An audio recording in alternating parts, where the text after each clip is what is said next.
Hello everyone and welcome to the training webinar on key updates to methodologies for reduced emissions from cooking and heating organized by the Gold Standard Secretariat. Thank you for your participation and contribution to this webinar. We are excited to have you here. I am Pranav Sharma, currently working in the capacity of Senior Officer Standard Development at Gold Standard, and I will be moderating the session today. Along with me, I have Owen Hewlett, Vikas Talyan, Lokesh Dube, Claire Willers, Martha Joshin, and Anshika Gupta from the Secretariat. And we also have in attendance Jessica Wade Murphy, who is the lead author of the 3 methodologies, an ETAC member, and she will lead the technical discussion today.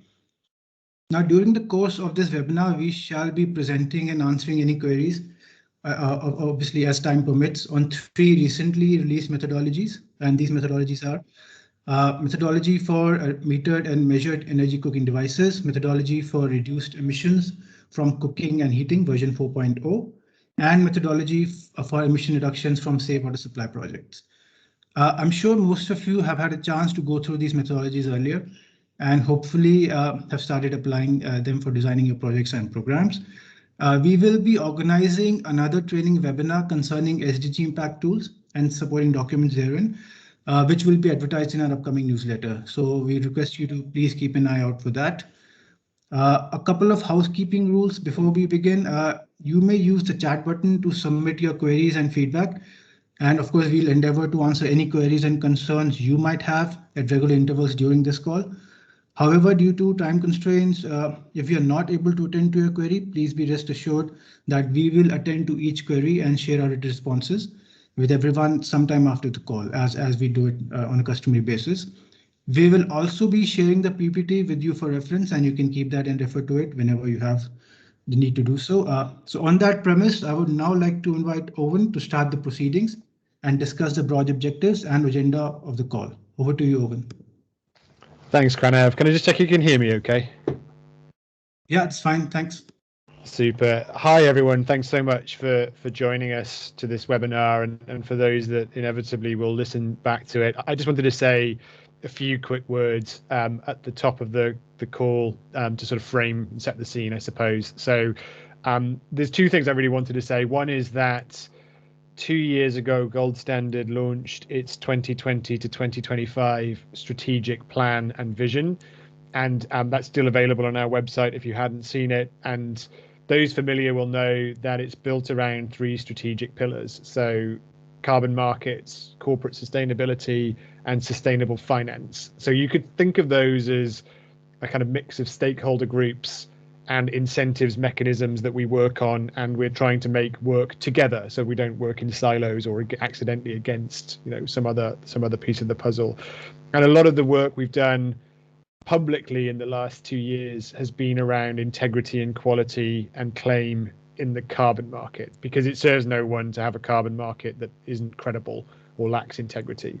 But really, I think that the kind of hard work that the team, and huge thanks to Pranav and Lokesh and Anshika and Vikas and Claire on the call today, have been doing in the background to that, is really the core mission of the Gold Standard, which is what do we want those sources of finance to serve? And for us, that's always been and will always be vulnerable communities, whether it's the kind of communities that are relevant to this call, or agricultural producers in developing countries, or agroforesters. We're really here to direct carbon and climate finance to where it has the most impact in climate and sustainable development terms, but also for equitable access for vulnerable communities and community services. And I think, part of the battleground in carbon markets at the moment is that everyone has an angle, everyone has an activity type or a product to sell. So if you scan social media, you'll within 10 minutes find somebody saying the only carbon credit you should buy is a carbon removal. We can't avert the climate emergency without carbon removals. And somebody else will be saying, if we don't protect the standing forest, then nothing else matters, so you should only buy RED+. All of those arguments are garbage. And the real kind of art of the next 5 years in carbon markets will be, how do we help companies optimally purchase a mix of credits that serves the global direction of travel that's needed to avert climate breakdown and achieve the SDGs? And that will be a mix. You could make a case right now that we should be investing in methane reduction. Methane's a relatively short-lived climate pollutant, and that's why we had the methane moment at Glasgow. But writ large throughout all of that, to me, if I was a right-minded company, then yes, I agree we need to protect the standing forest, and a portion of my investment should go to that. And yes, I agree that we need to start thinking about how we seed fund the future of technology removals. But I'd make the strongest case, I think, that all of us that benefit from the global economic system, and indeed, will make money or brand equity from things like the carbon market, have a responsibility to ensure everyone has access to energy and other services like safe water supply.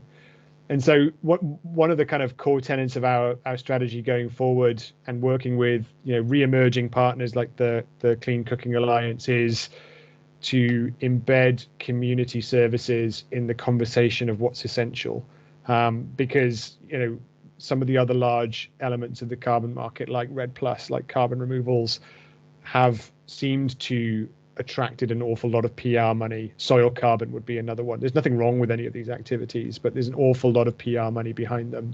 And actually, as I say, for the next 10, 15, 20 years, everybody should be contributing to community services. That part won't change. We might ramp up methane and then ramp it back down again. We might then start to ramp up technology-based removals, but all the way through that, community services should be an ever-present.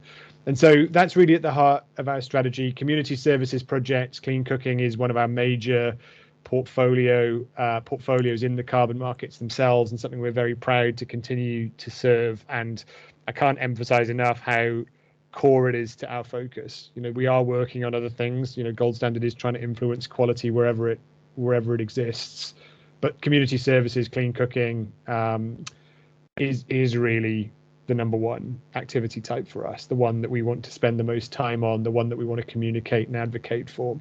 And so this webinar is somewhat reflective of that. I've spoken a little bit there about the demand side, and I do see lots of mechanisms that we'll be able to talk about soon, where we are influencing demand for community services credits. And this webinar today will talk more about the supply side. And on the supply side, where we're more technically focused, I would say there's three things that we're doing, and we'll talk a little bit about all of them today. The first is we are reviewing and updating, and have updated, what I would call, maybe unkindly, our legacy methodologies, the ones that we've pioneered over the last 10 years. And that's partly, because understanding, the science, if you like, in quotation marks, has moved on, and we want to remain the highest quality and integrity to ensure that the market itself is credible. But we also want to take the opportunity to see where we can make things more practicable and easier to do, or to give those options where maybe you take a more conservative option and it makes it a little easier to conduct the MRV, so you've got more kind of flexibility. We also want to look at new methodological areas in community services. We've done that variously in the past, but thinking of things like cooking, safe water, lighting, waste management. We released last year the metered and measured energy cooking devices methodology as a good example of that. So we're very interested in methodologies that touch upon other services and other benefits that can serve the communities. And so ideas like that we're very, very interested in, and we urge you to come forward with those to discuss with us. Our door is very open on that stuff, particularly also interested in anything that can help communities make leaps in technological progress. So anything like that, like the MECD methodology that came out last year, is of great interest to us. And then lastly, I suppose, and it relates to both credibility and practicability, we've written extensively on the role of digital MRV, and you may have seen, if you're a task force for scaling the voluntary carbon markets, or whatever it's called now, watcher, then you'll be aware that was a feature and recommendation of that group. And the way we've always looked at this is the type of technology that can make monitoring, reporting, and verification more efficient and practicable. So can you do it remotely? Can you reduce the amount of manual handling?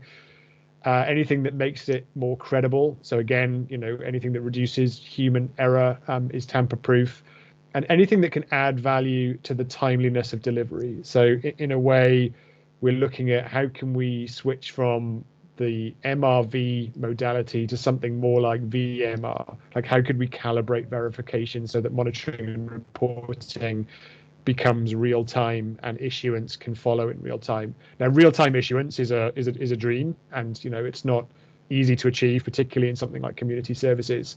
But even much more regular, cost efficient issuance means that instead of a monitoring period of 3 years and your oldest credits already being 3 years old, maybe you can get that to a half year or a quarter. So these things matter both to the efficiency and the cost of doing a project. They matter to the credibility of the project, the credit and the market, but I think they can also matter to the value of the credit itself in terms of its timeliness of delivery. So we're also super open to business, to digital MRV solutions of all flavors and kinds, whether it comes from technology providers, project developers, auditors, buyers. We're very much open to those things too. So just in summary, I can't overemphasize how focused we are on the community services scope on our side at the Secretariat. That falls into the demand side, where we're working closely with partners to now start to really advocate for this type of project being as prominent in the conversation as any of the others that I mentioned, if not more so.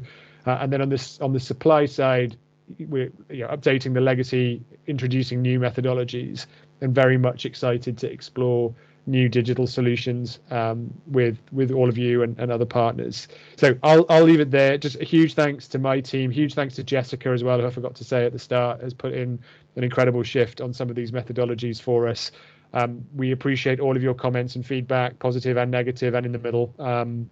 And I'm looking forward to listening into the rest of the webinar.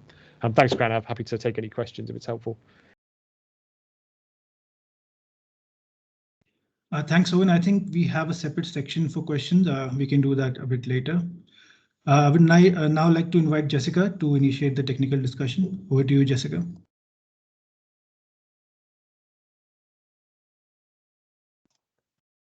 Thanks very much, Pranav.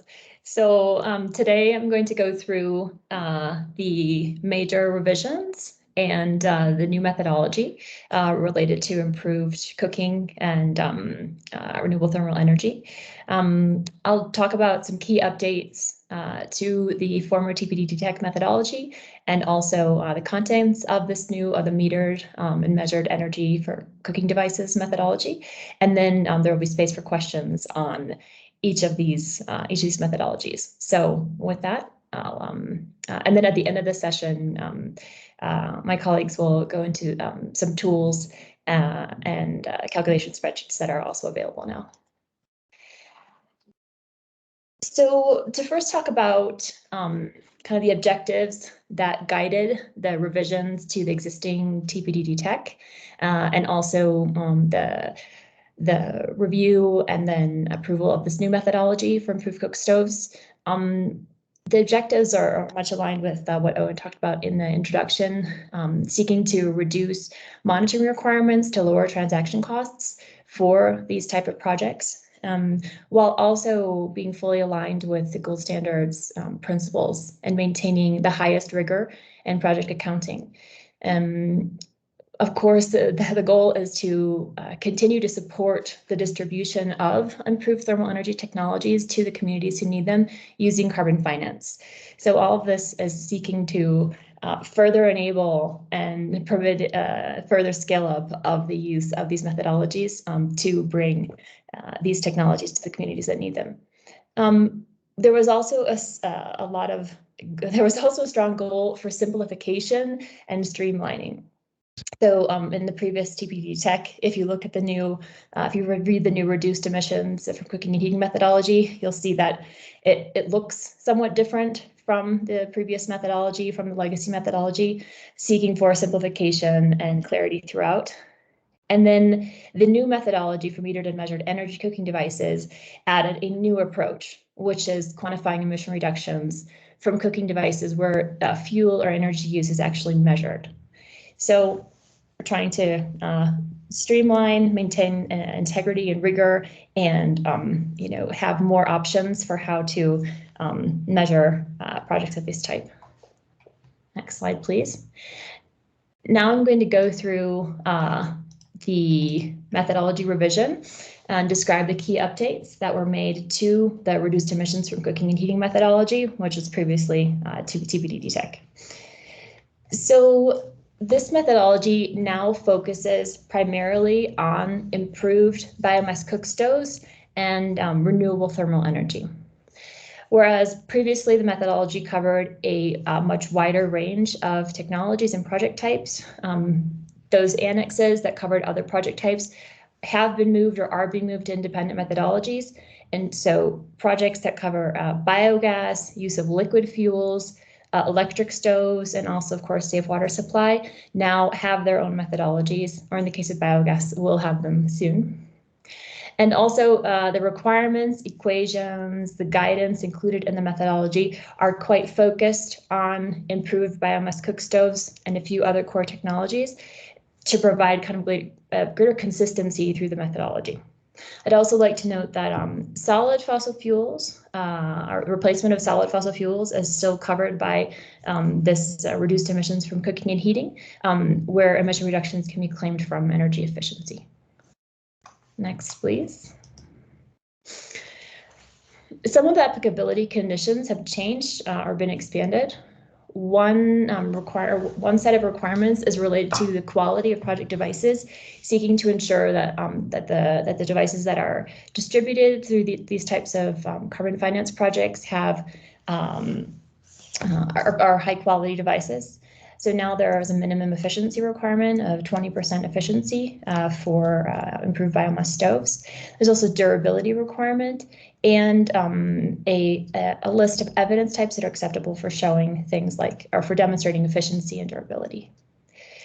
Double counting and double claiming is becoming increasingly important, especially as we move toward the context of the Paris Agreement, and the conditions to show how these are being avoided were also updated.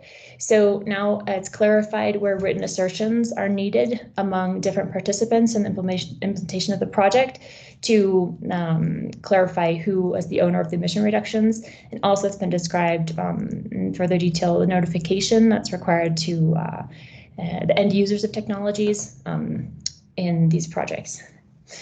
There's also more clarity on how to demonstrate that there are not other mitigation actions that could be overlapping with the gold standard project. And these double claiming and double counting requirements are expected to help projects qualify for CORSIA, for example, and also, as I mentioned, align with future Paris Agreement mechanisms.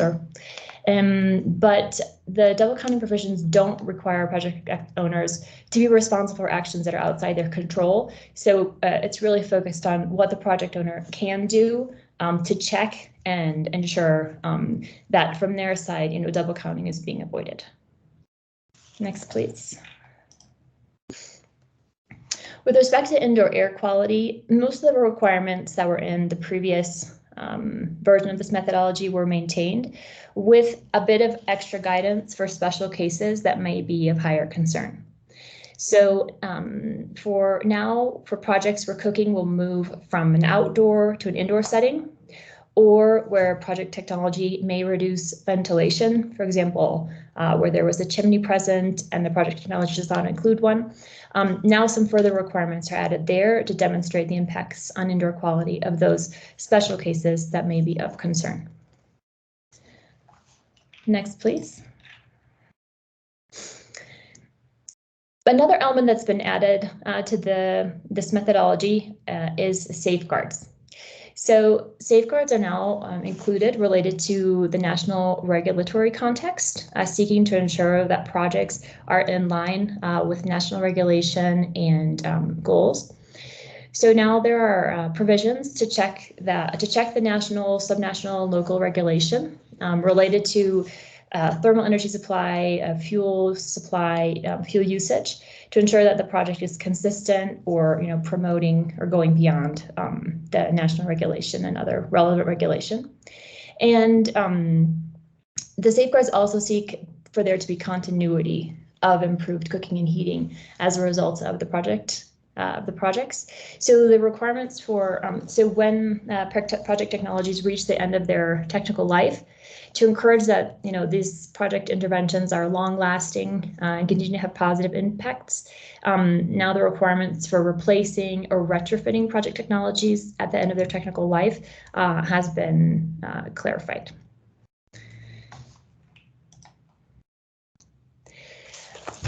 We'll also see changes in the new version to the baseline and project scenarios.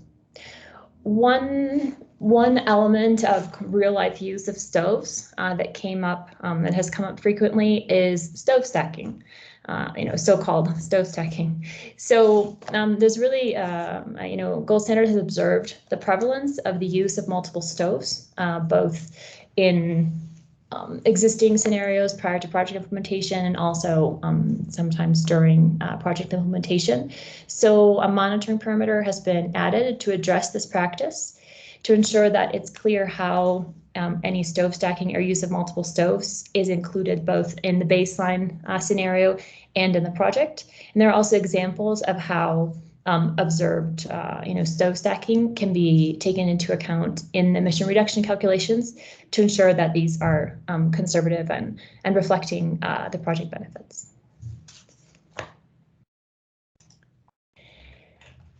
The emission reduction calculations, the methods for calculating reductions have also been clarified and even expanded. There are now 3 methods which are clearly defined. And these 3 methods are applicable to specific project technology and baseline combinations. And the methodology itself describes which method is applicable depending on the project technology. So the first method applies when emission reductions are from improved efficiency exclusively, so there's no fuel switch. This method can apply usually for improved biomass cook stoves or, for example, improved charcoal cook stoves. And this one is quite similar to one of the methods that was included in the previous version, so it should look relatively familiar. Method 2 is also for a case where there is improved efficiency with the use of the same fuel. But in this case, the default baseline fuel consumption is applied. So instead of determining a project-specific baseline fuel consumption, it uses a default value which is included in the methodology. Method 3 is the one that applies to more diverse types of technology. So this one applies when the baseline and project fuels are not the same, and the emission reductions derive both from fuel switch and also from efficiency gains. So for example, the renewable thermal energy technologies for space heating or some types of cooking technologies would be able to apply this method. Thank you. The emission reductions calculations also include some simplifications. It's the new methodology, the updated methodology seeks to offer simplified options with lower transaction costs for microscale projects and small scale projects, and also some simplifications that apply to all projects. Now there's a simplified option for counting of leakage emissions, which is applicable to all sizes and scales of projects. With respect to simplifications for smaller projects, in method 2, as I mentioned, the calculation method of method 2 relies on a default baseline fossil fuel consumption that will certainly simplify the ex-ante measurement and survey requirements. Now the Annex 4 of the methodology. There are still some annexes, not as many as before, but there are still a few. And the Annex 4 includes a way for projects to reduce their project monitoring cost with an alternative to the biennial project kitchen performance tests, which are the standard requirement, by using water boiling tests for only determining efficiency changes. So this is a simplified option which should permit reducing transaction costs in terms of sampling and surveys during the project monitoring. Next, please. Another important change to highlight in the new version are the default values and caps that have been included in the emission reduction calculations. So there are updated default emission factors and net calorific values for fuels that are included directly in the methodology. These are included for wood and charcoal fuels, and they are based on the most recent IPCC guidelines. So in the 2019 inventory guidelines, new default assumptions were included for, or new assumptions related to emissions, especially from charcoal, were included. So these emission factors reflect really the most updated scientific view on emissions from charcoal. And emission factors are included both for CO2 and non-CO2 emissions. Including these default emission factors, again, seeks consistency and also simplicity in being able to use waste values that are already included and approved within the same methodology. Some caps and threshold values have also been included for baseline fuel use. So these cap values are based on a variety of international studies showing fuel use in the kinds of situations that these projects represent. And these caps and threshold values seek to ensure that the VPBs who are validating and verifying these projects can cross-check the project values that are included for baseline fuel use, and in general to ensure that the claims that are made related to emission reductions for these projects remain credible. These baseline caps may potentially also allow for better consistency with Paris requirements, which have a focus on ambitious baselines.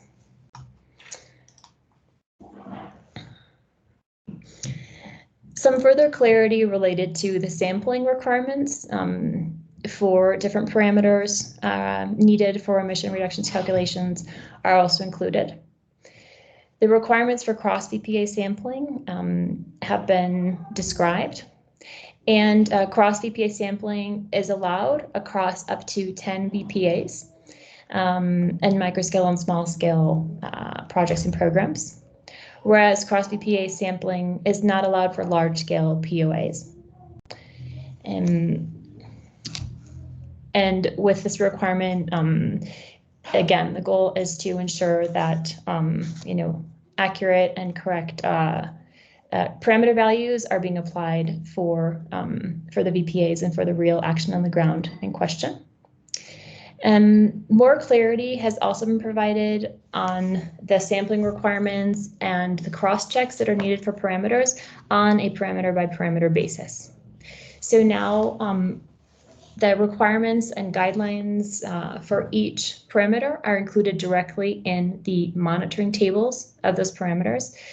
So rather than having a section in which guidance is provided on sampling and requirements are provided on sampling, this version seeks to associate the specific requirements more directly with the parameter in question so that it's clear how project participants can comply with the requirements for each of the parameters that are monitored. So with that, I'd like to open the floor for questions related to this methodology for reduced emissions from cooking and heating. Thanks, Jessica. We have received 2 questions till now. I guess we can go through both of them. Before we do that, I'll just like to remind everyone, you can ask questions by using the chat box therein, and you can type in your question and we'll try to get to that during the call or later. Jessica, the first question is a 2-parter, and I'll just read it out. Is LPG still supported as a clean cooking fuel on your platform?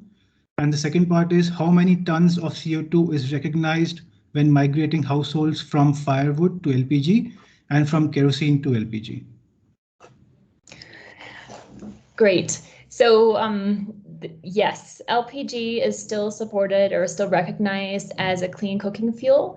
However, LPG or LPG stoves and their distribution and use are now addressed by the new methodology, which I'll describe in this next section the methodology for metered and measured energy cooking devices. And in terms of how many tons of CO2 is recognized for LPG stoves, now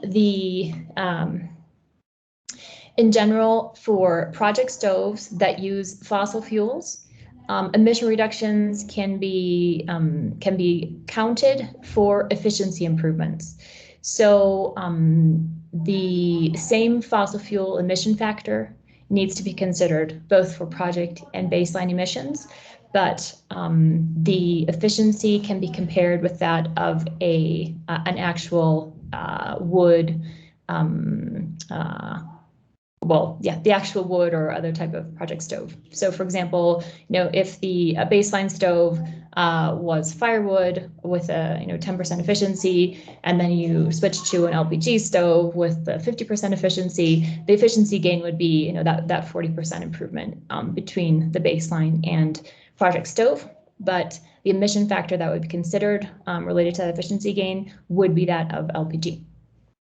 So it will depend a bit, the amount of CO2 will depend a bit on a project by project basis and the difference between the baseline project technologies. But again, it's based on efficiency improvements. Thanks, Jessica. The second question is, does these methodologies replace the microscale cook stove methodology? And maybe I can answer that. So the methodologies do not actually replace the microscale cook stove methodology. The microscale methodology is still active. We are currently revising it, and the updated version should be available for public consultation soon. More on that later. So that's the second question. We can move on to the third question, Jessica. And this is a two-parter as well. I'll just read it out. How come the WBT is now eligible for efficiency testing of stoves? Is KPT not recognized as the most prized method?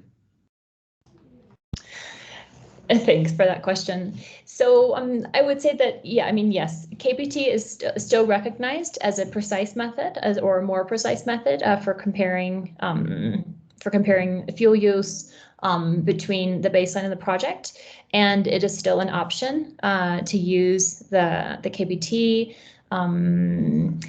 The KPTs in the pre-project scenario for checking the baseline scenario, and then every 2 years during the project for determining the project fuel use. However, there is also an option which applies to small and microscale projects where we can consider trying to lower transaction costs so that more of these projects can take place. So as I was saying, so now the water boiling test can be used as a way for projects to reduce costs and to be able to compare efficiency over time and just allow a simplification in certain project sizes, microscale and small scale projects, to reduce transaction costs and continue to facilitate this type of project. Yeah. Thanks, Jessica, for the answers. We have received a couple of more questions, but in interest of time, I guess we can move on and we'll answer them questions later. So yeah, over to you.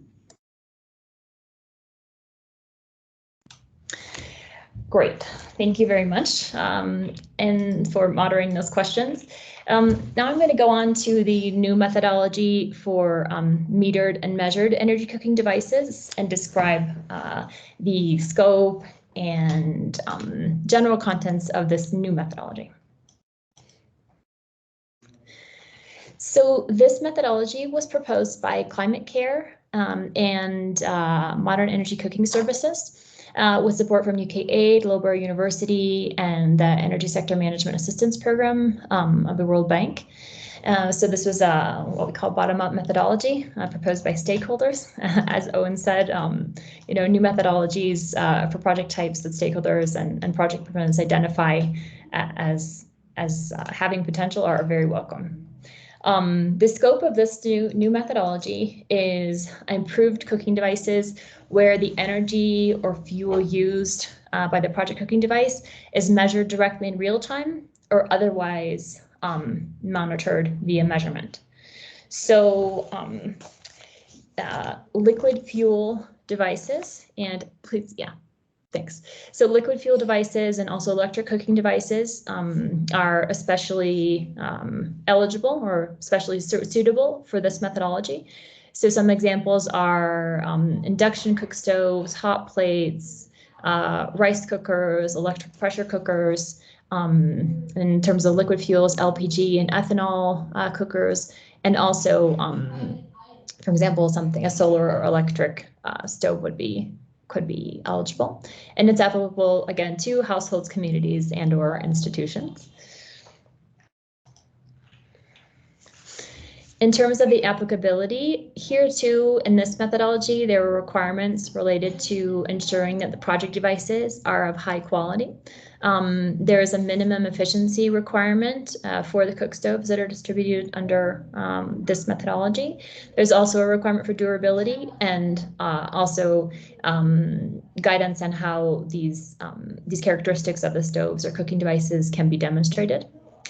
The key principles and safeguards that I mentioned in the context of the reduced emissions of cooking and heating methodology are also included in this one. So the same type of requirements related to double counting, continuity at the end of technical life, consistency with the national, regional, local regulatory context also are included in this methodology.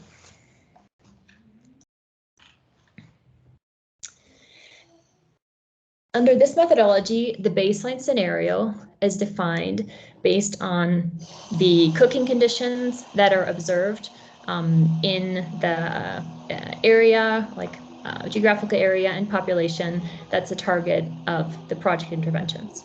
This can be defined using one of a variety of sources, which include third-party studies, government publications, or also project-specific field tests.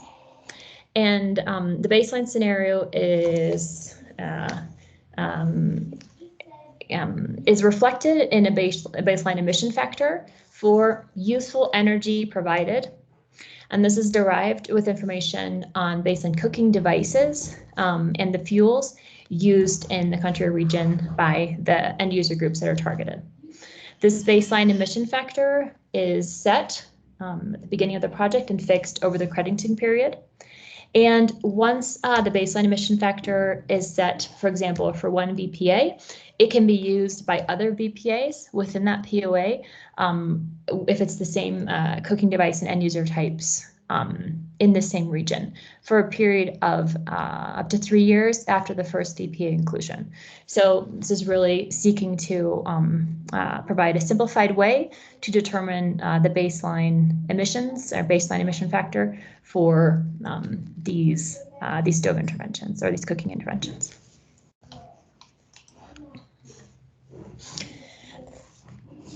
Some special conditions to note related to the baseline scenario under this methodology is that, similar to what I described in response to the question about LPG, when the project devices use fossil fuels, then emission reductions may be calculated from efficiency improvements. In other words, the fossil fuel emission factor must be applied for both baseline and project emissions, but the efficiency considered in the baseline scenario may reflect the actual efficiency of observed stoves or observed cooking devices in the area. However, when the project cooking devices use grid electricity, then emission reductions are eligible both from fuel switch and efficiency improvements. And of course, if the project devices use 100% renewable fuels, then emission reductions for both fuel switch and efficiency improvements are also eligible.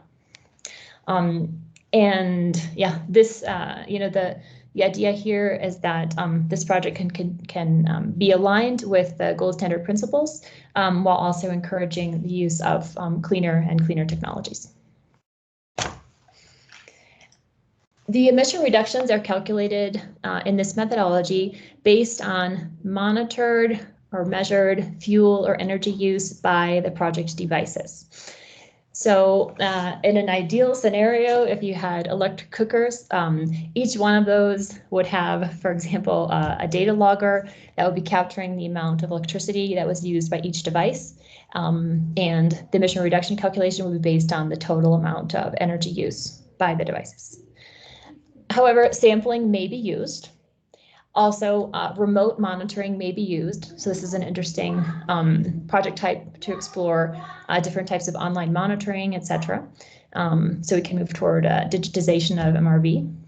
So data loggers, energy meters, fuel sales records, these are types of sources that can be used for monitoring the fuel or energy use of the devices. In this context also, reference values have been included for project fuel and energy use. So within the methodology related to the parameters for measuring energy and fuel use during the project, some reference values expected, an expected value that would be reasonable to be used in terms of cooking energy is included as a point of reference. And these reference values, similar to in the case for the reduced emissions from cooking and heating, they seek to ensure that during validation or verification, it's possible for BPBs to cross-check project values and ensure that they remain in a credible range so that we have credible claims of emission reductions. Next, please. And the project emissions under this new methodology are from the use of fuel or energy, for example, if it's grid electricity. So it's based on those measurements of actual fossil fuel use or grid electricity use. And of course, zero emissions fuels such as renewable energy, biofuels are also eligible. A special note or consideration has been added for project emissions from fuel transport in this methodology, since some of the fuels that would be eligible under this methodology, such as LPG or bioethanol, may be produced a far distance from where they're consumed. So there's a special check here for the relevance of project emissions from fuel transport. Questions, please, about this new methodology. Thanks, Jessica. We have received a couple of questions. The first one is concerning ethanol cookstoves, and the participant has asked which methodology should be used for ethanol cookstoves project where ethanol consumption is not directly measured. What type of arrangement should be made between PP and users to assess the ethanol used, assess the quantity of ethanol used? Thanks. So in the case of ethanol cookstoves, they could apply the most likely this new methodology I just presented. Again, if ethanol consumption is not directly measured, still it could be measured based on the fuel sales information. The arrangements, I mean, it would vary depending on in what form, how the ethanol fuel is sold. But arrangements could be made to keep track of, the quantity of fuel canisters or that are sold to each user who has an ethanol stove. So that would probably be the most convenient way if the ethanol would not be measured directly, but rather would be measured based on fuel sales. Thanks, Jessica. In the interest of time, I think we should move on and maybe tackle the questions later on once we've done with the presentation. Thank you, Jessica, for the discussion on the technical aspects of the methodology. What we also wanted to discuss was how to apply and what are the next steps regarding these methodologies that Jessica has just discussed. In terms of the reduced emissions and cooking and heating methodology, or the RECH methodology, this methodology came into force on the 7th of January 2022. The methodology for metered and measured energy cooking will come into force on the 7th of October 2022. In terms of the other annexes of the current TPDEC methodology, which is version 3.1, we are planning to convert each of the annexes, and you would remember that there were a few annexes in the current year version 3.1 methodology pertaining to safe water supply, plant oil, and others. And we are planning to convert these into their own independent, fully self-contained methodologies, which can obviously then be used by project developers to design projects. So please stay tuned for that. Also, for projects and programs using the household biogas, we suggest that these project developers should use the current TP-DEC methodology when submitting their request for renewal until we are ready and we have published the new biogas methodology, which we are currently working on. So the current TP-DEC version 3.1 is applicable and can be used until the new methodology is published and released. Next, please.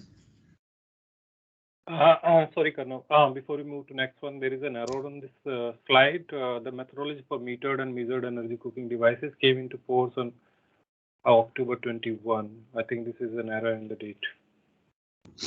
Thanks, Vikas. Yeah, it's 7th October 2021. Thanks for mentioning that.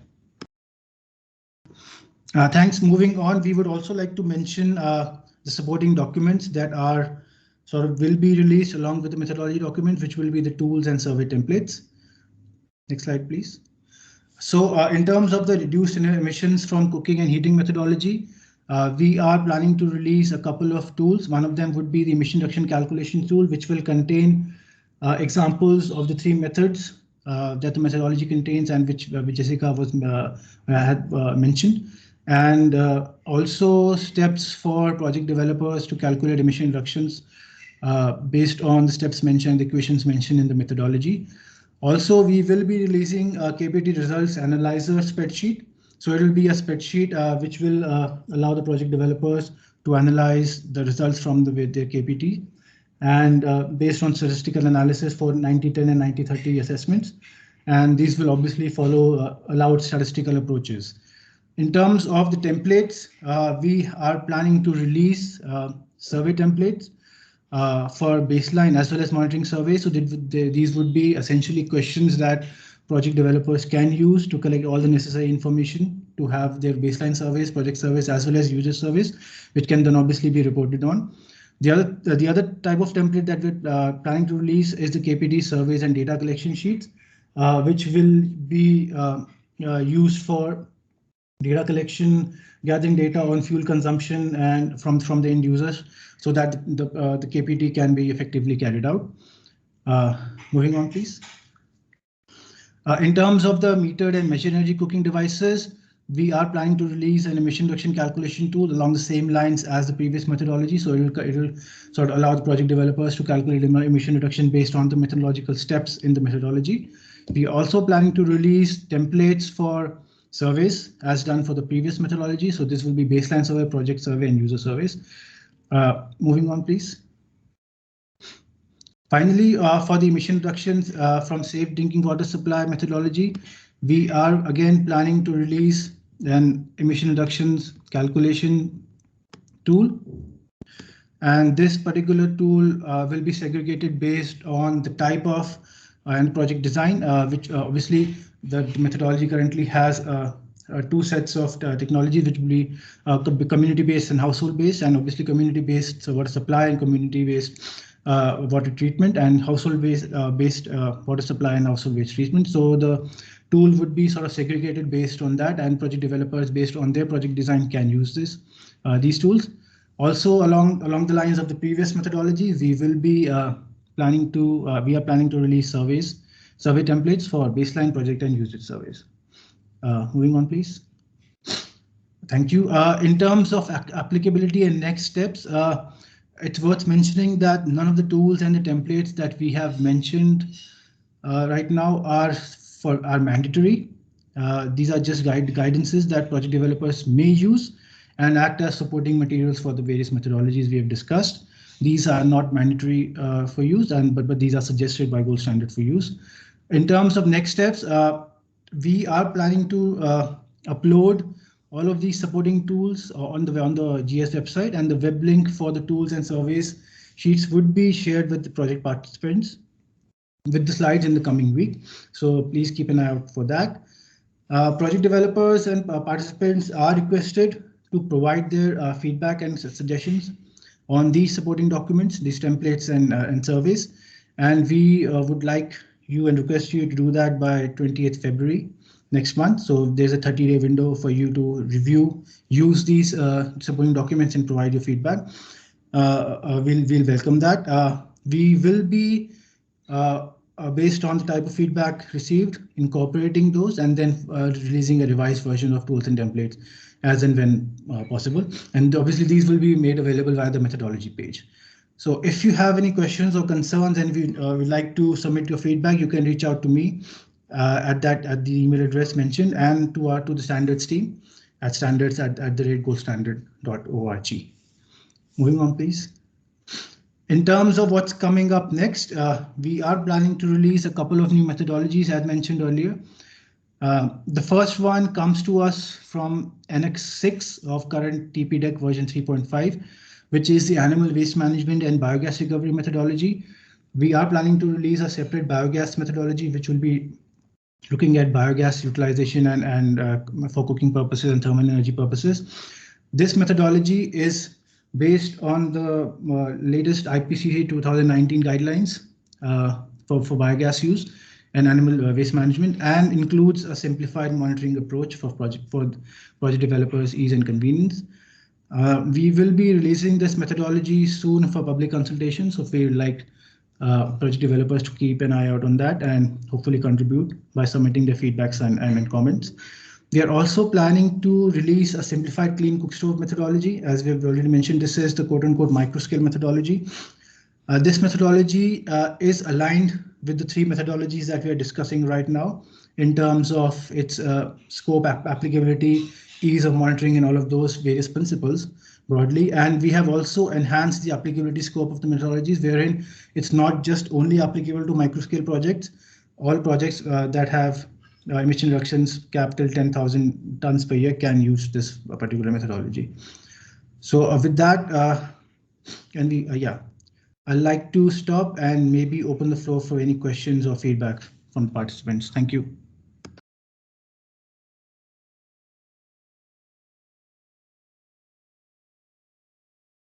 So, we are receiving the question. In the meantime, we can take the question that was raised earlier. And one of the questions that came in earlier was related to monitoring the MECD methodology. The question is for you, Jessica. It says, like, how does the monitoring for metered and measured work? Do I have to give access to my cloud platform to gold standard representative? So, you referred to the data loggers and all. So how you envisage the monitoring and reporting in this particular methodology case? Jessica? Thanks, Vikash. So in the case of, for example, remote monitoring or continuous remote monitoring, I think that, as Owen said, this is an area that Gold Standard is open to exploring. So at present, there are not specific requirements about whether, Gold Standard would need to access the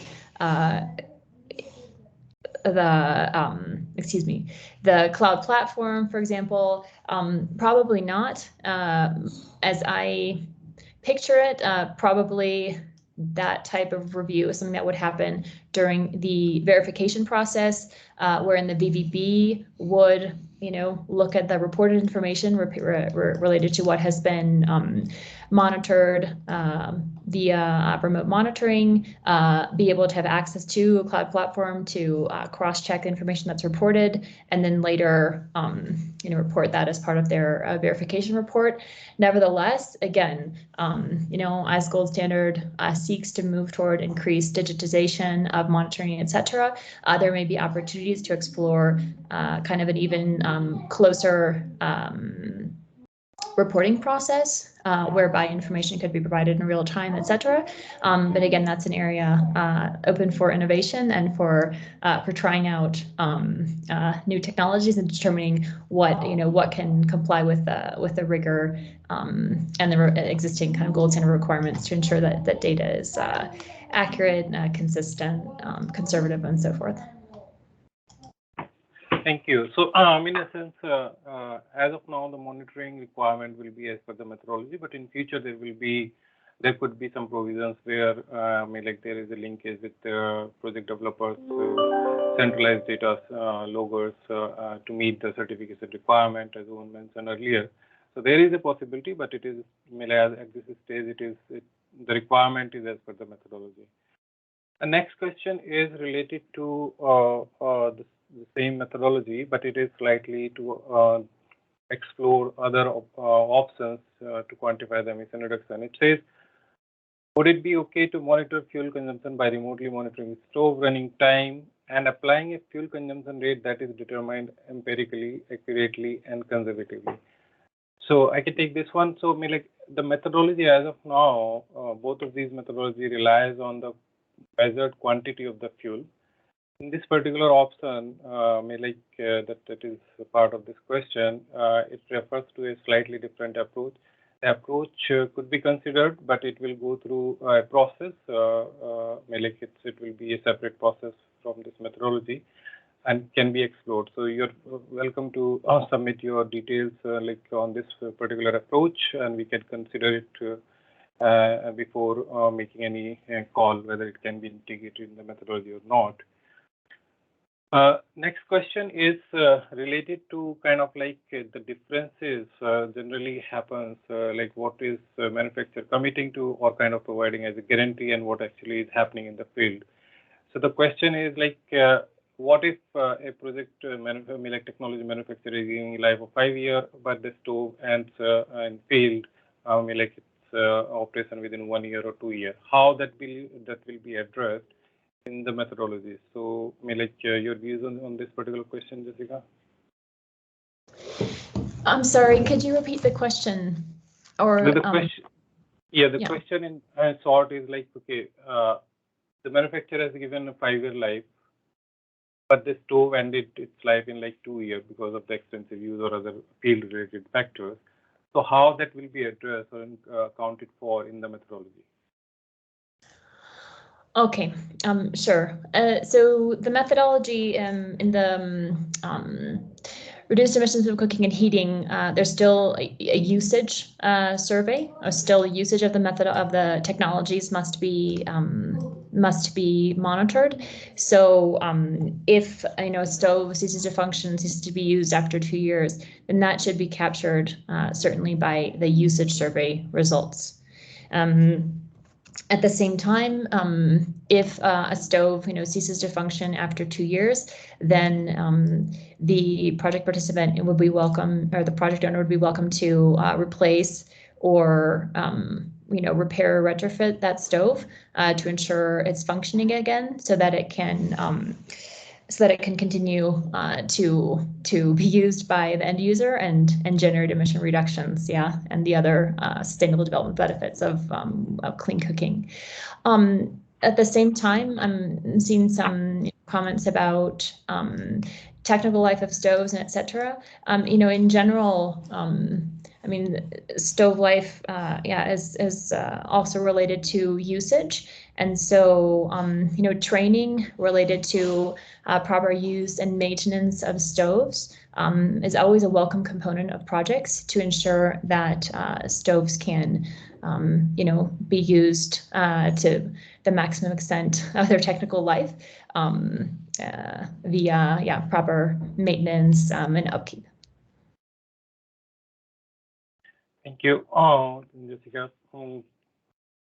There is one fundamental question which is very much maybe in the minds of the methodology users.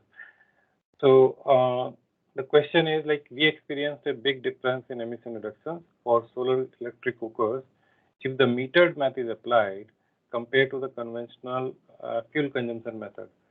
So could you basically throw some light on what is the fundamental difference in TP-Tech or the conventional methodology approach and the recent or the new methodology, MECD one, the metered energy methodology?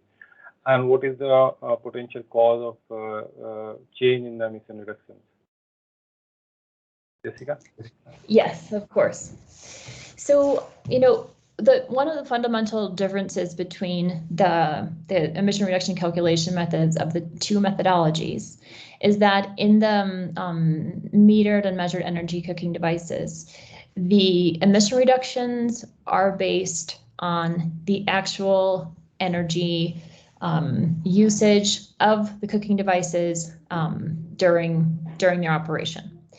So the methodology takes into account how much useful energy is actually supplied by the project cooking devices as they're being operated. And using emission factor differences and efficiency differences, it translates that useful energy use into the emissions that would have been generated by the baseline devices to provide the same amount of useful energy. So this methodology and the emission reductions that it accrues are very much related to the real observed energy use of the project devices. And since the baseline emission factor in this case can be based on, as I said earlier, a variety of sources, such as government statistics, publications, third-party studies, this provides a real simplification in determining that baseline emission factor. So this can be kind of a conservative approach, but a simplified approach in the sense for determining emission reductions. Whereas in the case of the reduced emissions from cooking and heating, the baseline emissions will be based on the, let's say, observed or fuel use prior to the project intervention. So it may not, reflect as accurately the actual cooking and energy use that occurs during the project period. So I think that's probably the reduced emissions from cooking and heating relies more on measurement and then assumptions based on those specific measurements in time, whereas this new methodology seeks to incorporate more measurement and be increasingly accurate with respect to emission reductions. Thank you, Deepika. So next question is for you, Karna. It says, why the new templates and calculation tools will not be mandatory, even in case when they will be applicable. Can you please clarify, like, what is the intention of not making these tools mandatory? Thanks, Vikas. I think one of the key reasons why we have not made this mandatory, because we do realize that project developers do have their own templates and tools which they have sort of established and worked upon and revised and sort of optimized for their own particular purposes. Using or mandating these particular tools and surveys wouldn't really solve the purpose in our view. So we do see that these tools and templates more from a guidance point of view rather than from a mandating point of view and making them rules or requirements. So I think this is primarily the reason why. Okay, thank you. And I think it will be also difficult to kind of capture all potential scenarios that may occur at a project level within one tool. So the idea, as you mentioned, is more to provide guidance, like what is expected and how a calculation approach should be applied. But it is up to project developer whether they see the tool as fit for purpose or there are some changes needed as per their requirements. So it will be difficult to make them mandatory and apply across the project types and also like across all projects. So it will be, it is up to project developer if they feel they may use it or they may design their own tool, but it is for guidance purposes. That's great, thank you. And a few questions related to the certification process. Another aspect, one is how long does the certification takes, and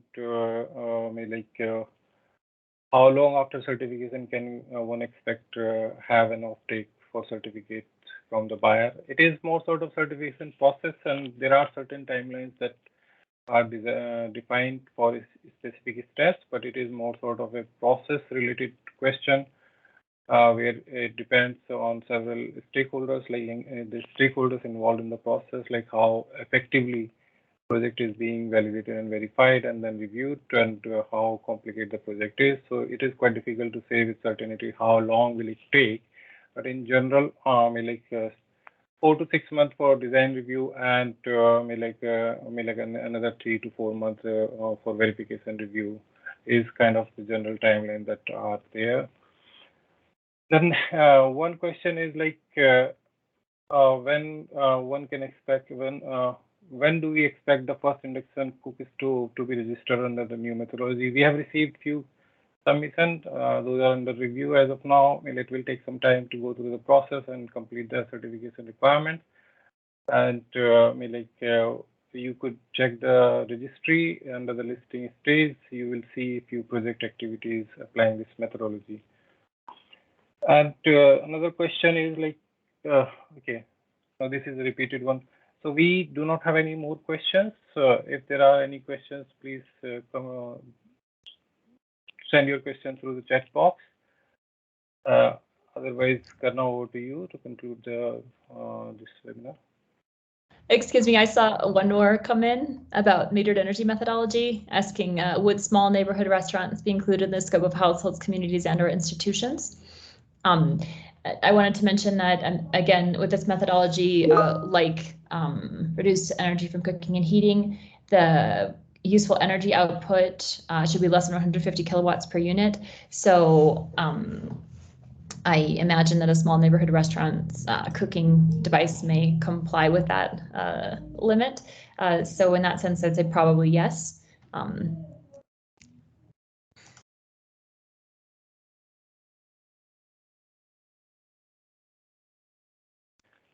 Thanks, Jessica.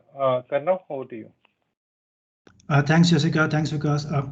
Considering we do not have any more questions submitted to us, I guess we can conclude the discussion. And I'd like to remind everyone they can indeed submit questions and the feedback and clarifications to the mentioned email IDs. We'll be more than happy to address them. Please stay tuned for further details and further updates regarding the supporting documents that we have just discussed. We will be releasing notifications soon, and obviously the new methodologies will be coming in for public stakeholder consultation. So please keep an eye out for that as well. So with that out of the way, I would like to thank everyone, the participants as well as the presenters, for taking out the time and attending this call, and wishing you the best of luck, and have a happy rest of the day. Thank you. Thank you, everyone.